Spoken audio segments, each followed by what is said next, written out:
sampai izin ke wilayah pemangku. Kan pertama awal sudah izin untuk membuat SKTL, Pak. Kan sudah ada tanda tangannya Pak Lurah juga. Mana? Loh, Saya minta surat domisili juga itu kan syaratnya, Pak.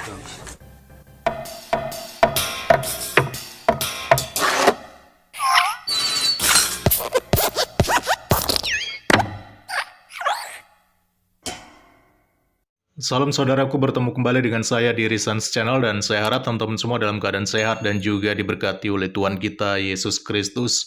Oke, jadi dalam video kali ini saya ingin membahas ada sebuah informasi ataupun berita yang lagi viral ya baru-baru ini, yaitu lagi-lagi terjadi penolakan ibadah ya terhadap saudara-saudara kita umat Kristen yang dilakukan oleh oknum kepala desa bersama dengan beberapa orang oknum lainnya yang terjadi di GPDI Tarik Sidoarjo ya. Informasinya penolakan ibadah ini terjadi pada hari Minggu tanggal 30 kemarin. Ya, jadi terjadilah perdebatan seperti dalam video berikut ini. Saya tanya, ya, Jumatan jenengan hari apa? hari Minggu ibadah raya kan Hari Minggu. Jelaskan ya. Berarti kalau hari Minggu statusnya Ibadah. Berarti kan masuk Ibadah. itu sudah cukup kan ya? Itu sudah cukup. Makanya, selama kami mengurus tempat ibadah, IMB, kami pergunakan rumah doa. Rumah doa itu sudah terdaftar di provinsi, Pak. Kalau Bapak minta gereja kami ada IMB, tolong Pak, masjidnya ada IMB. Ada Bu. ada. Ya, sama enggak sekarang. Sekarang sampai Nah, untuk katanya apa sudah sampai kamu? ada. Nanti sampai lah saya ngomong, saya masih ngurus, sampai Kalau tidak ngurus. ada IMB-nya, Gitu saya loh. buat contoh Pak, tak Ya, contoh aja. buat contoh. Gitu aja. Mana? Tak buat Yes, contoh. gampang aja. Untuk Sekarang. kami ngurus IMB. Udah. Sudah sekarang begitu, Pak. Iya. Ayo Pak, tolong Pak. Jenengan iki. IMB-nya saya buat contoh. Panjenengan ini melakukan kegiatan di desa orang. Iya Pak, tahu. Iya. Tahu. Sampai izin ke wilayah pemangku. Kan pertama awal sudah izin untuk membuat SKTL, Pak. Kan sudah ada tanda tangannya Pak Lurah juga. Mana? Loh, Saya minta pengurusan surat domisili domisili juga itu kan syaratnya, Pak. Itu bukan domisili, itu SKTL itu sudah panjenengan keluar. di Gitu, sini karena Bu. ada gitu loh. persetujuan dari Pak Lurah untuk memberikan kami surat domisili. Gitu loh. Udah, berarti kan jenengan Mas, melintir-melintir gak keras. Pokoknya hari besok saya minta IMB-nya. Nggih, tolong sampean siapno untuk masjid, nggih. Maaf Pak, ID. untuk IMB Masjid. saya belum Ya, kami masih siap. ngurus. Masih ngurus 2 tahunan ini. Tidak semudah itu Pak. Nggih. Dan mulai besok Minggu saya tetap mengadakan ibadah ibadah di sini. karena saya juga sudah ada surat dari Kementerian Agama. Oke, silakan. Ya. Kita tidak Oke. bikin kerusuhan, Pak. Ya, mohon Oke, maaf silakan. pengertiannya. Kalau Bapak ngasih kerusuhan, apa itu saya merasa buat onar, itu ada perjudian, ada prostitusi, tolong Tutup Tutup. juga. Gak berani kan, di Pak? depannya balai desa ada prostitusi, Ya. tolong ditutup. Udah. Ya, Oke. kita ini ibadah kepada Tuhan Pak. Pun, itu aja ya, Ya. Pak RT. Kita memang dari mana-mana tempat, Ya. karena memang kita Ya. minoritas, kita Tolong sedikit. ditutup, kan? Iya. Gitu loh. Jadi tolong Untuk pengertiannya, setiap melakukan teman-teman. kegiatan, ini ada Pak RW, Pak RT, nggih. Setiap warga melakukan kegiatan, nggih, harus ada izin dari lingkungan. Udah itu yang saya titik berat. Ya, kegiatan Oke. apa dulu Pak? Kegiatan apa Contohnya dulu? Semuanya yang Kalau melibatkan tadi contohnya dua Pak orang. Lurah, Ya. jaran Orang kepang. Kita dan ini lain-lain. ibadah bukan kegiatan Pak. Ini Badan kepang. ibadah, Cuma bukan ini loh, Mas. kegiatan. Maksudku kena-kena ya. Ya, Aku njaluk nduk ini dibatasi kegiatan. nggak bisa Pak, tidak seperti orang Sing muslim. dibatas itu sing seperti apa, Pak? Bentar, sing dibatas itu yang seperti apa? Wes. Kami hanya minggu saja loh Pokoknya hari ibadah raya. ini Berarti nek minggu Saya- Yang lainnya enggak.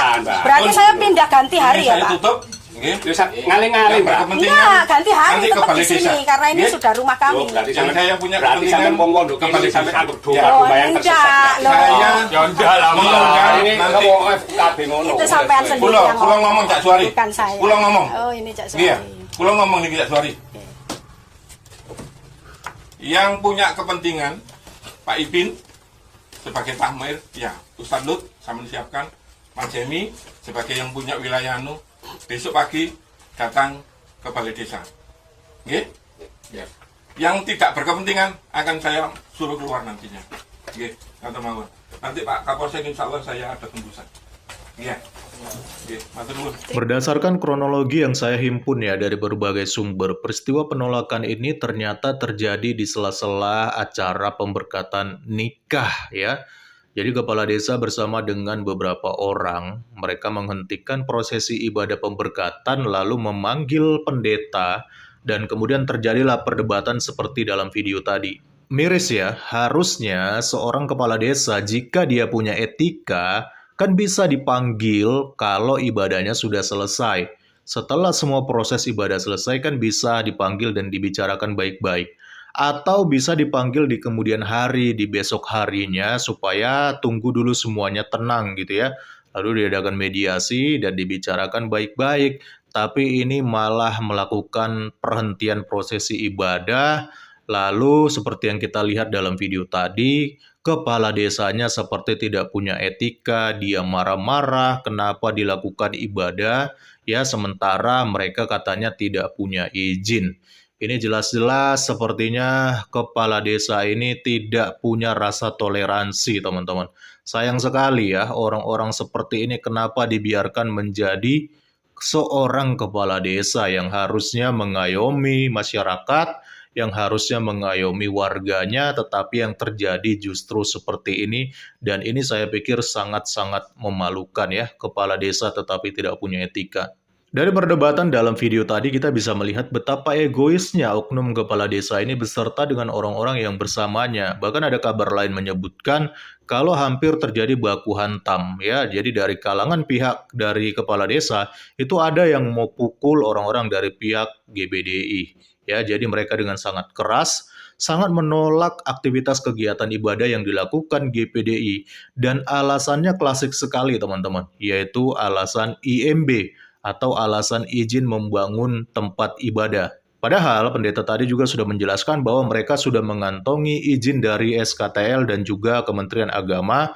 Dan sekarang mereka sedang dalam proses mengurus izin IMB ya, sembari mereka juga melakukan ibadah. Tetapi kepala desa ini yang nggak punya etika ini, yang nggak punya toleransi ini, dia ngotot ya kalau tidak ada IMB maka tidak diizinkan untuk melakukan ibadah.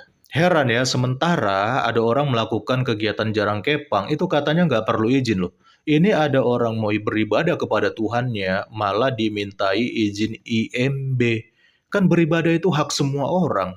Jadi teman-teman, sumber dari setiap permasalahan rumah ibadah minoritas itu sebenarnya ya di sini, di IMB ini teman-teman. Jika umat Kristen tinggal di lingkungan mayoritas Islam, maka akan sangat sulit mengurus IMB ini. Karena potensi izinnya dipersulit, itu pasti akan sangat besar. Sehingga apabila jika mayoritas warganya adalah orang-orang yang intoleran, ya jangan harap bisa dipermudah untuk mengurus izin IMB-nya. Karena pada dasarnya orang-orang seperti ini ya memang mereka tidak suka melihat orang-orang Kristen itu beribadah. Beda cerita kalau orang-orang Muslim ya yang bangun ibadah di mayoritas Kristen, itu pasti mereka lancar-lancar saja karena kita nggak pernah diajarkan untuk bersikap intoleransi. Lalu masalah yang kedua ya, sumber permasalahan ini ya dari pemerintah pusatnya sendiri yang membuat aturan mengenai SKB 2 Menteri yang di dalamnya juga mencakup IMB ini teman-teman. Padahal sudah banyak kasus SKB 2 Menteri ini terjadi di kalangan umat beragama. Bahkan kalau dibiarkan ini bisa menyebabkan kerenggangan antar umat beragama, bahkan lebih jauh daripada itu bisa terjadi chaos.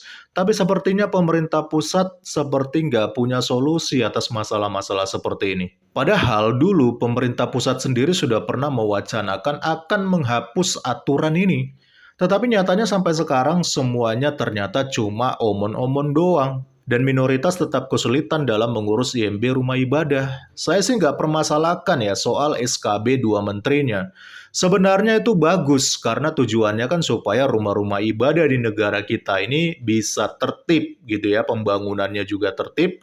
Tetapi masalahnya kan tidak semua daerah yang punya SDM dengan toleransi yang sama.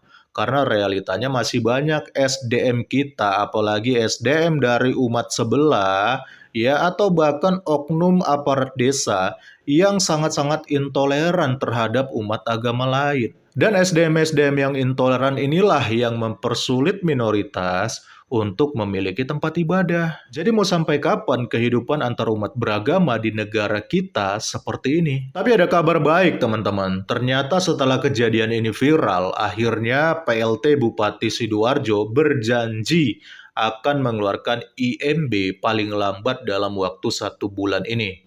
Ya puji Tuhan lah ya, tapi inilah yang namanya definisi viral dulu, baru diproses. Padahal menurut informasinya, pihak GPDI dari Sidoarjo ini, mereka sudah menunggu selama 2 tahun untuk keluarnya IMB ini. Giliran sudah viral, barulah semuanya diproses. Coba kalau nggak viral, ya bisa lain lagi ceritanya. Jadi itulah kronologi yang terjadi terhadap kasus penolakan tempat ibadah di GPDI Sidoarjo ya teman-teman.